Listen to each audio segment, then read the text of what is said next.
अस्सलाम वालेकुम వరహమతుల్లాహి వబర్కాతు.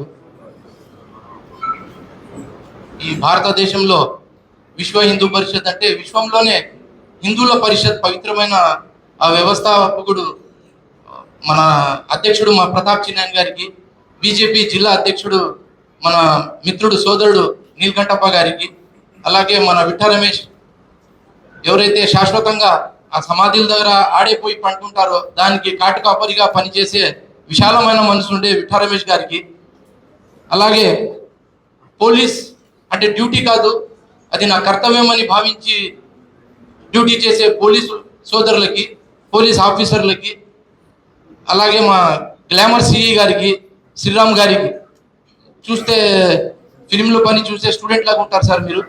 అలాగే రాజ్యాంగం చదివిన మన త్రీటోన్ సిఈ గారికి, టూటోన్ సిఈ గారికి, అలాగే మా అమితాబ్ బచ్చన్ కమిషనర్ గారికి, మా ఎంఆర్ఓ గారికి వందనాలు సార్.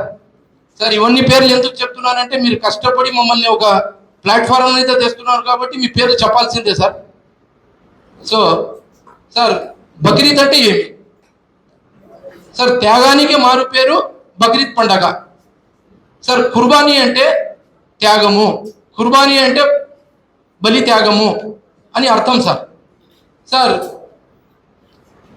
ఈ పండగ ప్రత్యేక కారణము మా హుజూర్ ఇబ్రాహీం సల్లల్లాహు అలైహి వసల్లం త్యాగ ఫలమే బక్రీద్ పండగ సార్. మానవ జాతిలో తన ప్రాణం కన్నా అతిగా ప్రేమించే వస్తువుని దేవుని మార్గంలో, అల్లాహ్ సుబ్హానహు వ తఆలా మార్గంలో త్యాగం చేసే త్యాగ ఫలమే కుర్బానీ పండగ అని మా ఇస్లాం చెప్తా ఉంది సార్. మా భారతదేశంలో ఎన్నో జంతువులు ఉన్నాయి సార్. మేతనిచ్చే జంతువుని మేము కుర్బానీ ఇస్తాం సార్. కానీ మా హిందూ సోదరులు ఆవుని తన మాతగా భావించి పూజిస్తారు సార్. వాళ్ళ ఆచారాల్ని, వాళ్ళ ఏదైతే వాళ్ళ మనోభావాల్ని మనం గౌరవించిన వాడే నిజమైన ముస్లిం అని ఈ ప్లాట్ఫారం ముఖంగా మిమ్మల్ని తెలియజేస్తున్నాను సార్. ఎందుకు చెప్తున్నానంటే ఇతర జంతువుల్ని మేము కుర్బానీ ఇచ్చి మా పండగ చేసుకోవచ్చు సార్. వేరే జంతువుల్ని ఇచ్చి మేము పండగ చేసుకోవాలని నా ముస్లిం సోదరుని చెప్తున్నాను. ఖురాన్లో కూడా అల్లాహ్ తాలా చెప్తున్నాడు సార్, ఫిత్నా ఉండే చోట నువ్వు నమాజ్ చేస్తే నీ ఇబాదత్ తీసుకోను అంటే అర్థం ఏమి అంటే, ఫిత్నా అంటే అర్థం ఏమి సార్?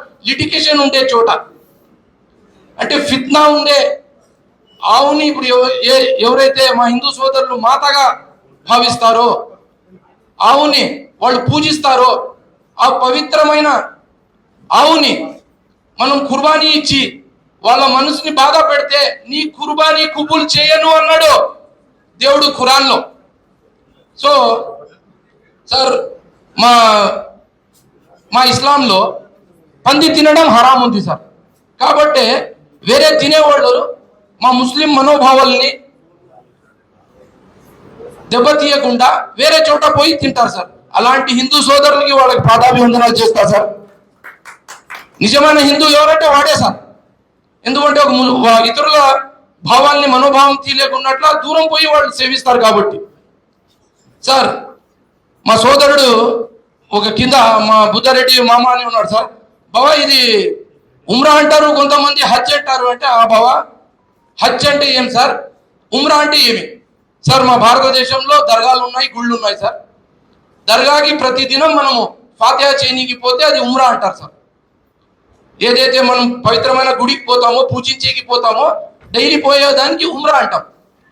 ఏ రోజైతే తేరు రోజు పోతామో, ఏ రోజైతే ఉరుసు రోజు పోతామో దానికి హజ్ అంటారు సార్. అంటే మన సౌదీ అరేబియాలో బక్రీద్ రోజే మనం దర్శనం పోతే అది హజ్ యాత్ర అంటాం సార్. మిగతా రోజు 366 డేస్లో 365 రోజులు మనం ఎప్పుడైనా పోని అది ఉమ్రా అంటాం సార్. సార్ ఏదైతే మనం హలాల్ జంతువుని మనము కుర్బానీ అని ఇస్తామో సార్, దానికి 3 భాగాలు చేస్తాం సార్. చేసి ఒక భాగం ఏదైతే మా హిందూ, ముస్లిం, దళిత సోదరులు ఉన్నారో వాళ్ళు డబ్బులు పెట్టి మాంసము కొనలేని పరిస్థితుల్లో ఉంటారు కాబట్టి సార్, వాళ్ళకి నాణ్యమైన ఆహారం ఇవ్వాలని వాళ్ళకు ఒక భాగం పంచుతాము. ఒక భాగము మా మిత్రులకి, మా బంధువులకి పంచుతాం సార్. ఒక భాగము తన కుటుంబంలో తిని మేము పండగ చేసుకుంటాం సార్.